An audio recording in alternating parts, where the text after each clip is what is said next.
loss of 7 lives in our city over the Labor Day weekend. This is unacceptable, and we will never normalize even the loss of 1 life in our city. The Birmingham Police Department takes a proactive approach to combating violence within our city. On Wednesday, August 31st, we launched Operation Silent Night with hopes of decreasing violence in our city. And the premise of that operation's title is to have silent nights in the city of Birmingham. The operation deployed additional resources to the streets of Birmingham and yielded numerous arrests as well as firearms that were seized. However, as we have seen, violence spans beyond law enforcement's grip. This is where the need for the community's help and a partnership with them is important as well. Our city is up against individuals who do not mind firing an alarming number of rounds at one another from powerful weapons, often placing innocent community members in harm's way. Whether it's a result of groups feuding or individuals involved in disagreement, violence has shown to be the #1 tool used to resolve issues in our communities. Everyone must play a part in changing this narrative. Often we are asked, what can the community do to play a part in this? One of the most important roles the community plays is stepping up to the plate and providing our officers with information that will bring those responsible into custody for these violent acts.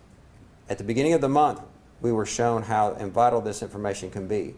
When Birmingham police officers were able to take a homicide suspect into custody quickly in the Gate City community because of community members providing our officers with information on the scene about the suspect's whereabouts. This individual is now in the Jefferson County Jail on a $1 million bond. Birmingham, the message needs to be delivered to everyone that if you inflict violence upon one another, our fellow community members, or anyone else in our city, we're going to do everything we can to bring you to justice.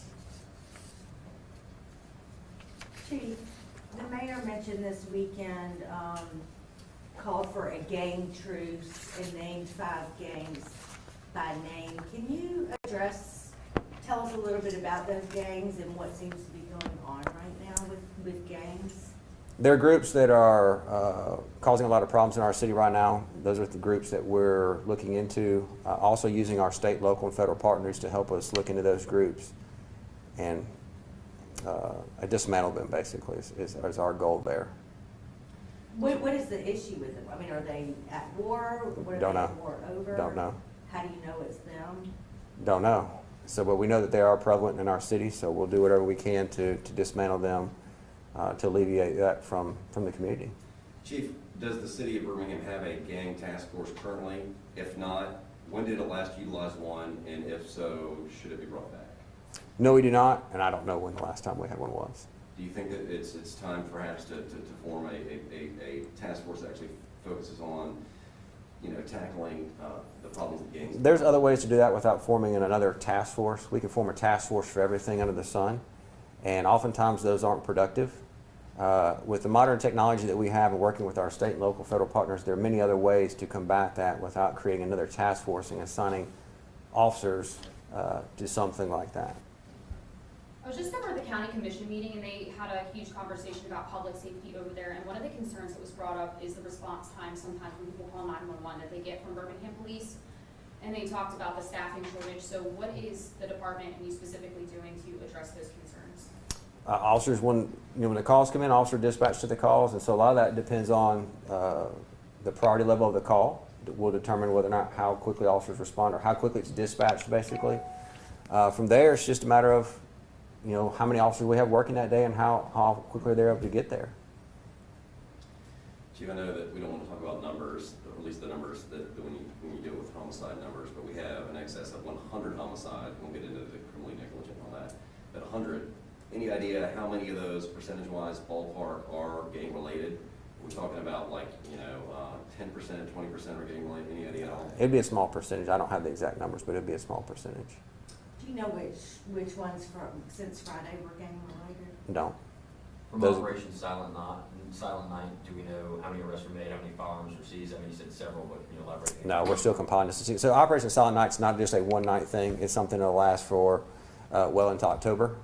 So that's something that we'll be compiling stats as we move forward through that operation.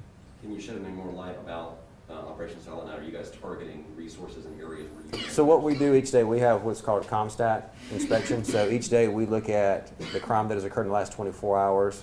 We adjust our resources accordingly. So this will be an additional resources we can put into some of those areas. We'll break them up into different teams and put them into those areas where they're been problematic. For instance, Saturday night we put them in East Precinct.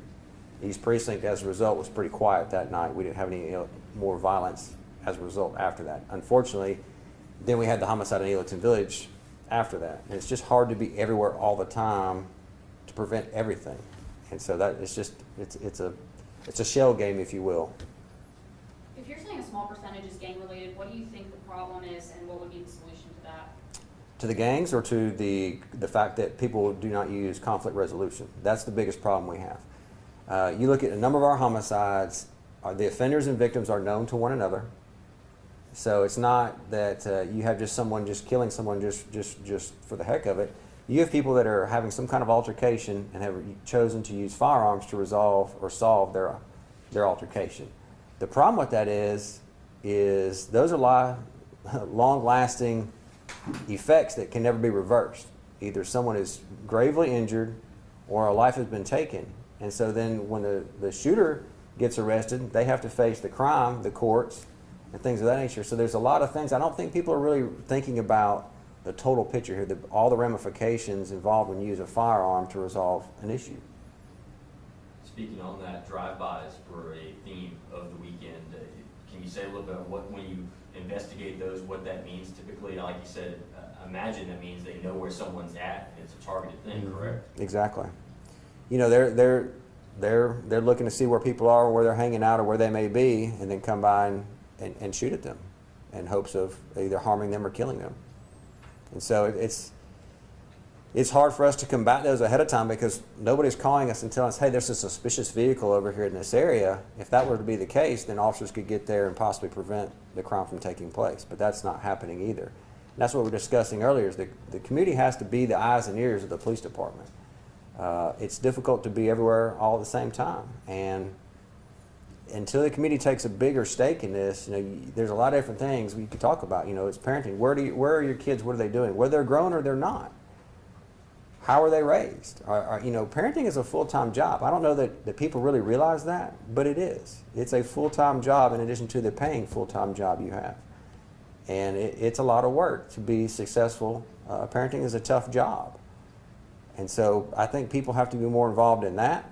They have to be more involved in their lives. What are they doing? To tell me that all these suspects and victims' families knew everything they were doing, and now they say they have no knowledge of the things they were involved in, is false. There's no way, unless you just turn an absolute blind eye to it. What role does retaliation play in the homicides we've seen this year? I mean, it's been in some of them. I don't know the exact numbers. Typically, do you find it harder to get information from the families or in the area of a drive-by shooting, just because if it's a targeted thing, there's a snitching concept? Is that something y'all struggle with on those scenes? Well, we've struggled with that for years and years in Birmingham, as far as people giving us the information that would help solve these cases. And so my entire career, that's been an issue here. And so I don't know if that'll ever change. I hope it will someday. But the public knows, in a lot of our cases, we know who's responsible. We just don't have the information needed to go forward to the district attorney's office to seek a warrant. Last few questions, anyone? I think sometimes we see, I know there was the homicide arson suspects in Ensley, for example, that these people have a very heavy rap sheet, and that they, are able to post bond and get out later that day. I know that has nothing to do with the police department, but what do you think needs to change at the state level to make your guys' job easier?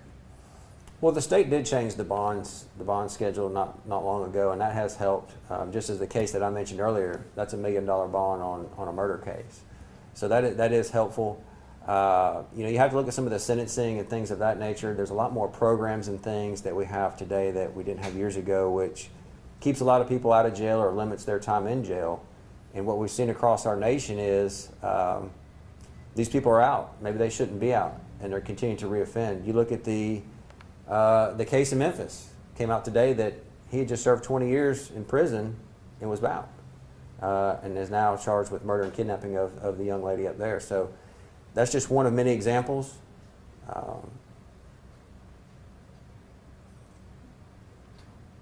Everyone, if anybody has any additional questions, feel free to reach out, Public Information Division. Thank y'all, everyone,